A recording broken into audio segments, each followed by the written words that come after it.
ব্যতিক্রমী এক উদাহরণ তৈরি করল শিক্ষার্থীরা।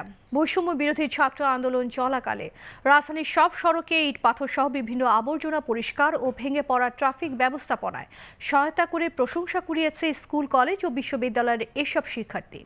বুধবার দিনভর তারা এই পরিষ্কার পরিচ্ছন্নতা অভিযান চালায়। এ সময় শিক্ষার্থীরা বলেন, যতদিন আইন শৃঙ্খলা বাহিনীর কার্যক্রম স্বাভাবিক না হবে ততদিন কার্যক্রম চালাবেন তারা। বিস্তারিত জানাচ্ছেন আঞ্জাম খালেক। চিরচেনা রূপে ফিরতে শুরু করেছে রাজধানী ঢাকা। ধীরে ধীরে বাড়ছে গণপরিবহন সহ ব্যক্তিগত যানবাহন। শুরু হয়ে গেছে অফিস আদালতের কার্যক্রম।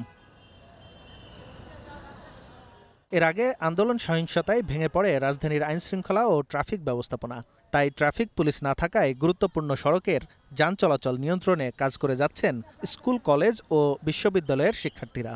তাদের সাথে যোগ দেয় বিভিন্ন সংগঠনের স্বেচ্ছাসেবীরাও। শিক্ষার্থীরা বলছেন, শৃঙ্খলা না ফেরা পর্যন্ত এমন দায়িত্ব পালন করবেন তারা। যারা ভাঙচুর করছে, যারা অগ্নিসংযোগ লাগাচ্ছে, যারা গ্যাঞ্জাম করছে, তারা অবশ্যই স্বৈরাচার সরকারের প্রতিনিধি। এই স্বাধীন বাংলায় আমরা বলতে পারি, আমরা চলতে পারি, আমরা লিখতে পারি, এটাই আমাদের জন্য অনেক। যতদিন পর্যন্ত পুলিশ আমাদের এখানে কর্মতে ফিরে না আসছে ততদিন পর্যন্ত আমরা এটাকে আগলে রাখবো ইনশাআল্লাহ। এখন আমরা আমাদের মতো করে বাংলাদেশটাকে যতদূর আপডেট করা যায়, আমরা নিজেদের মতো যতটা আয়ত্তে আনতে পারি, এজন্য আমরা চেষ্টা করতেছি যাতে সুশৃঙ্খল থাকে আর পরিষ্কার পরিচ্ছন্ন থাকে। কয়েকদিন ধরে দেখতেছি যে আমাদের আইন শৃঙ্খলা বা লোকাল যে আমাদের ফোর্স, তাদের অনুপস্থিতিতে হচ্ছে আমাদের এই ছাত্ররা হচ্ছে কাজগুলো করতেছে। তো আমাদেরও মনে হয়েছে যেহেতু ছাত্ররা কাজ করতেছে, আমাদেরও দরকার তাদের পাশে এসে দাঁড়ানো। একটার পর একটা কীভাবে ছাড়তে হবে, আমরা মূলত ট্রাফিক সিগন্যালটা মেনটেন করছি, তারপর সে যাতে কেউ রং সাইড দিয়ে না আসে। এখানে আমাদের হাবিবুল্লাহ বাহার থেকে আমি যেমন আমাদের বন্ধু বান্ধব যেখানে আছে নজরুল শিক্ষালয় এই জায়গায়, তারপরে হলো খিলগাঁও, তারপরে হলো মগবাজার গার্লস স্কুল এখানে, তারপরে হলো বিকারুন্নেসা, সবাই আমরা মিলে কাজ করছি। এদিকে ছাত্র আন্দোলন চলাকালে রাস্তাঘাটে জমা হয় ইট পাথর, পাশাপাশি জমে ছোট বড় আবর্জনার স্তূপ। তাই রাস্তাঘাটও পরিচ্ছন্ন করছেন তারা। শিক্ষার্থীদের এই ব্যতিক্রমী উদ্যোগকে স্বাগত জানিয়েছেন সব শ্রেণী পেশার মানুষ।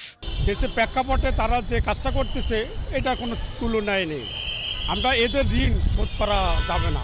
মানে আমাদের যে জেনারেশন, নতুন জেনারেশন কত অ্যাক্টিভ এটাই প্রমাণ করতেছে। তারাই সব কিছু চেঞ্জ করতে পারবে। এদেশের দুর্নীতি, এদেশের যে এদেশকে যে এত এই স্বৈরাচার সরকার লুইটা পিটা নিছে, এদেরকে প্রতিরোধ করার জন্য এই ইয়ং জেনারেশনের লাগবে। দ্রুতই দেশে শৃঙ্খলা ফিরে আসবে, স্বাভাবিক হবে দেশ, এমন প্রত্যাশা নগরবাসীর। আঞ্জাম খালেক, গ্লোবাল টেলিভিশন, ঢাকা।